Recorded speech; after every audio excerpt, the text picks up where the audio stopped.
ইসলামের দুশ্মনদেরকে দুনিয়ার থেকে উৎখাত করার ব্যাপারে আমরা সবাই এক। ইসলামকে প্রতিষ্ঠিত করার ব্যাপারে আমরা সবাই এক। যে যেখানে আসি না কেন, এক জায়গায় থাকতে হবে, এক জায়গায় আসতে হবে, এক জায়গায় কাজ করতে হবে। সম্ভব না, কঠিন। বরং আমরা প্রত্যেক মেম্বার, বাংলাদেশের যতগুলি মেম্বার আছে, মসজিদের মেম্বার, এনজিওদের ব্যাপারে আমরা সবাই এক।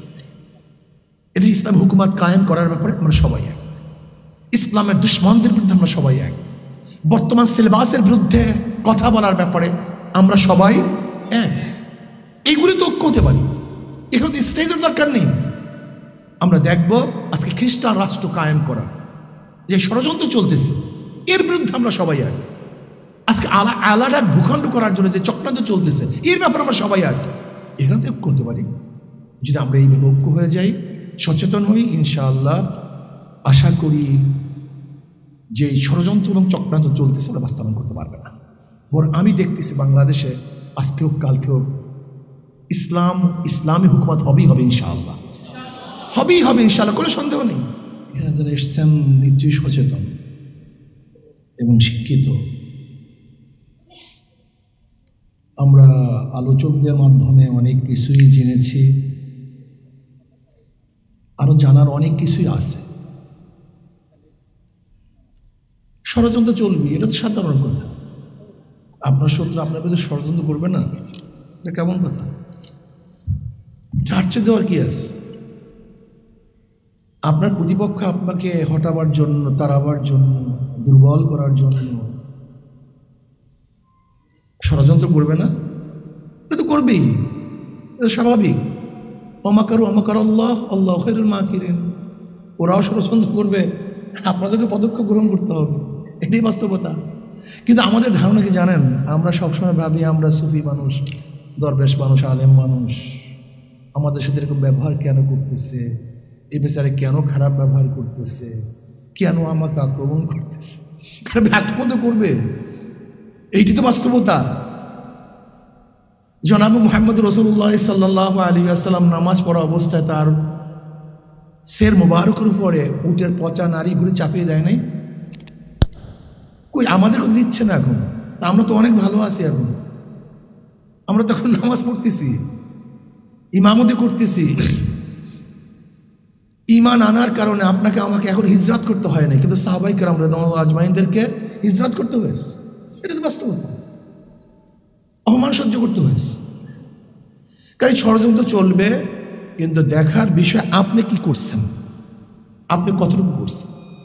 যেমন আপনি চান সমস্ত মানুষগুলি মুসলমান হয়ে যাক, ঠিক খ্রিস্টানরাও চায় সমস্ত মানুষ খ্রিস্টান হয়ে যাক। আপনি চান সমস্ত মানুষ মুসলমান হয়ে যাক, ঈমানওয়ালা হয়ে যাক।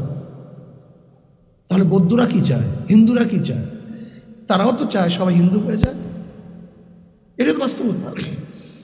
আপনি চান বিজয় হওয়ার জন্য, তা আপনার শত্রু কি চায়? হটার জন্য, দুর্বল হওয়ার জন্য। সেও তো বিজয় হওয়ার জন্য চেষ্টা করবে। দেখেন, যুদ্ধ চলতে থাকবে, সম্মুখ যুদ্ধ, ফিকরি যুদ্ধ। এখন আমাদের মাঝে সবচেয়ে বেশি যুদ্ধ কাজ করতে গজওয়ায়ে ফিকরি, চিন্তা যুদ্ধ। সম্মুখ যুদ্ধের চেয়ে আমাদেরকে হটাবার সবচেয়ে বড় পদ্ধতি হলো গজওয়ায়ে ফিকরি। যখনই গজওয়ায়ে ফিকরি শুরু হয়েছে, তখনই আমরা পিছু হটতে বাধ্য হয়েছি। দেখেন, জঙ্গে জামাল গজওয়ায়ে ফিকরি, জঙ্গে সিফিন গজওয়ায়ে ফিকরি ছিল। ইস্ট ইন্ডিয়া গজওয়ায়ে ফিকরির মাধ্যমে। আজকে বাংলাদেশের এনজিওগুলি এদেশে সাহায্য করার জন্য এসছে। যদি সাহায্য করার জন্য আসে, তাহলে দেখেন বাংলাদেশের যে বড় বড় এনজিওগুলি সবচেয়ে বড় বড় ব্যবসায়ী। ব্র্যাক একটা এনজিও, এখন বড় ব্যবসায়ী প্রতিষ্ঠান। গ্রামীণ এক এনজিও, অথচ এখন সবচেয়ে বড় ব্যবসায়ী প্রতিষ্ঠান।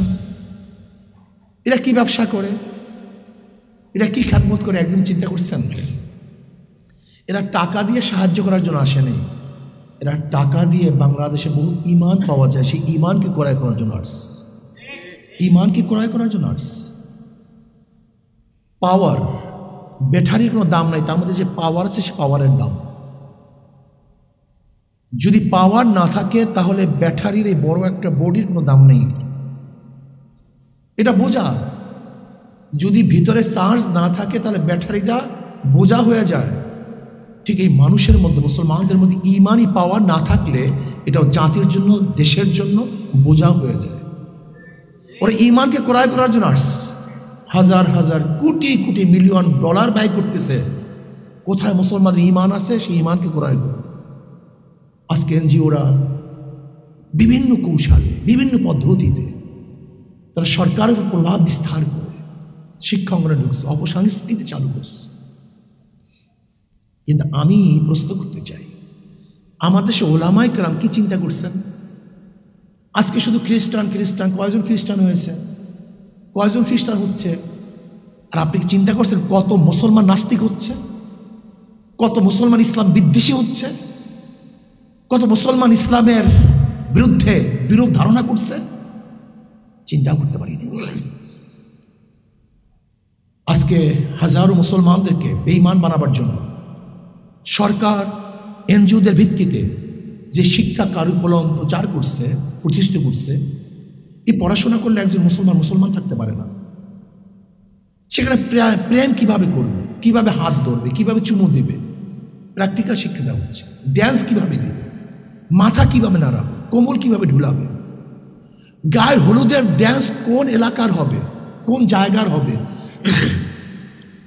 বাপ মা যদি তাকে কোনো বাধা দেয়, তার প্রতিবাদ কিভাবে করতে হবে, কিভাবে মিথ্যা ছলনা করতে হবে, সব কিছু প্র্যাকটিক্যাল শিক্ষা দেওয়া হচ্ছে এই শিক্ষার মধ্যে। আর একটা জাতিকে পরিবর্তন করার জন্য দুইটা জিনিসের প্রয়োজন, শিক্ষা ও সংস্কৃতি। শিক্ষা ও সংস্কৃতির মাধ্যমে একটা হিন্দু জাতিকে মুসলমান বানানো যায়, একটা মুসলিম জাতিকে হিন্দু বানানো যায়। সেই কাজ তারা শুরু করছে। যাই হোক, এই সম্পর্কে আমরা সবাই জানি। এখন করণীয়টা কি? মেঘ থেকে তুই করিস নে ভয়ে, আড়ালে তার সূর্য আসে। ওরা দুশ্মন, আমাদের সে দুশ্মনী করবেই। আমাদেরকে কাজ করতে হবে, ইমানকে মজবুত করতে হবে, আমলকে মজবুত করতে হবে। ঐক্য দরকার, খুবই ঐক্য দরকার, ঐক্যের বিকল্প নেই। কিছু ইবাদত আছে যা একা একা করা যায়, কিছু ইবাদত আছে যা স্বল্প সংখ্যক জামাতের মাধ্যমে করা যায়, আর কিছু ইবাদত আছে বৃহত্তম একটা জনগোষ্ঠী ছাড়া যা আঞ্জাম দেওয়া সম্ভব না। যেরকম আপনি রোজা রাখবেন, একাই যথেষ্ট। আপনি জামাতে নামাজ পড়বেন, কিছু মানুষই যথেষ্ট। কিন্তু ইসলামের দুশ্মনদেরকে হটিয়ে ইসলামকে বিজয় করবেন না একা সম্ভব, না স্বল্প সংখ্যক গোষ্ঠীর দ্বারা সম্ভব। এইটার জন্য বৃহত্তম একটা গোষ্ঠীর প্রয়োজন। এটা একা দ্বারা সম্ভব না, কোনো এক ছোট্ট গোষ্ঠীর দ্বারা সম্ভব না। এর জন্য বাংলাদেশের যতগুলি মুসলমান আছেন, মোমেন আছেন, কোনো এক জায়গায় আমরা ঐক্য হতে হবে। কোনো এক জায়গায়, যেমন এনজিওদের বিরুদ্ধে আমরা সবাই জবান খুলি, প্রত্যেক মেম্বার থেকে আওয়াজ তুলি, প্রত্যেক বক্তা আওয়াজ তুলি, যে যেখানে যার সাথে কথা বলি, এনজিওর ব্যাপারে সচেতনতা সৃষ্টি করি। এখানে তো আমরা ঐক্য হতে পারি, এই ব্যাপারে তো সবাই এক হতে পারি যে আজকের থেকে আমাদের টার্গেট এনজিওদের অপতৎপরতার বিরুদ্ধে মানুষদের সচেতন করা। এই কাজটা শুরু। যারা আহলুস সুন্নাত ওয়াল জামাতের আকীদা আসি, আমলের মধ্যে ডিফারেন্স থাকলেও যারা আহলুস সুন্নাত ওয়াল জামাতের আকীদা আসি, এদের বিরুদ্ধে উলঙ্গ সমালোচনা না করা, এই ব্যাপারে আমরা ঐক্য হই। যদি আমরা প্রত্যেককে হটা দেওয়ার চেষ্টা করি, তাহলে নেতৃত্ব দেবে কে? কাউকে না কাউকে নেতৃত্ব দিতে হবে, তো দেবে কে? এর জন্য কমপক্ষে যারা আকীদার দিক থেকে এক, তাদের বিরুদ্ধে খুব বেশি সমালোচনা না করি। হ্যাঁ, সমালোচনা করব তাকে সংশোধন করার জন্য, তাকে ইসলাহ করার জন্য, তাকে হটাবার জন্য নয়। শত্রুতামূলক সমালোচনা করব না, বরং মোহাব্বতের সমালোচনা করব, ভালোবাসার সমালোচনা করব, যেন আমার ভাই সংশোধন হয়ে যায়, যেন সে ঠিক পথে চলতে পারে। যদি আমরা এই ব্যাপারে ঐক্য হতে পারি, তাহলে ইনশাল্লাহ বৃহত্তর শক্তি আমরা সঞ্চয় করতে পারবো, ওদের মোকাবেলা করতে পারবো। আর দেখেন, আমি কিন্তু স্টেজ ফিডিং ঐক্যে বিশ্বাসী না, আমি কলবি ঐক্যে বিশ্বাসী। দেখেন, স্বামী স্ত্রীর মধ্যে মাঝামাঝি একই বিছানায় থাকে, তার কিন্তু ঐক্য নেই। একই বিছানায় কিন্তু ঐক্য নেই। একই স্টেজের মধ্যে আমরা শত্রু একত্রিত হয়েছি, আমরা ঐক্য নেই। জনাব মুহাম্মদ রাসূলুল্লাহ সাল্লাল্লাহু আলাইহি ওয়াসাল্লাম মদিনায় কি দোয়াজ করুনি? ইয়ামানে তাদের মধ্যে ঐক্য ছিল। আমি কলবি ঐক্য চাই। যে যেখানে আসি না কেন, আদর্শের দিক থেকে এক, নীতির দিক থেকে এক, ইসলামের দুশ্মনদেরকে দুনিয়ার থেকে উৎখাত করার ব্যাপারে আমরা সবাই এক, ইসলামকে প্রতিষ্ঠিত করার ব্যাপারে আমরা সবাই এক। যে যেখানে আসি না কেন, এক জায়গায় থাকতে হবে, এক জায়গায় আসতে হবে, এক জায়গায় কাজ করতে হবে। সম্ভব না, কঠিন। বরং আমরা প্রত্যেক মেম্বার, বাংলাদেশের যতগুলি মেম্বার আছে, মসজিদের মেম্বার, এনজিওদের ব্যাপারে আমরা সবাই এক। এদের ইসলাম হুকুমাত কায়েম করার ব্যাপারে আমরা সবাই এক। ইসলামের দুশ্মনদের বিরুদ্ধে আমরা সবাই এক। বর্তমান সিলেবাসের বিরুদ্ধে কথা বলার ব্যাপারে আমরা সবাই এক। এইগুলি তো ঐক্য হতে পারি, এখানে তো স্টেজের দরকার নেই।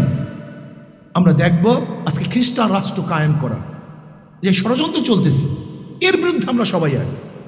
আজকে আলাদা ভূখণ্ড করার জন্য যে চক্রান্ত চলতেছে, এর ব্যাপারে আমরা সবাই এক। এখানে তো ঐক্য হতে পারি। যদি আমরা এইভাবে ঐক্য হয়ে যাই, সচেতন হই, ইনশাআল্লাহ আশা করি যে ষড়যন্ত্র এবং চক্রান্ত চলতেছে ওরা বাস্তবায়ন করতে পারবে না।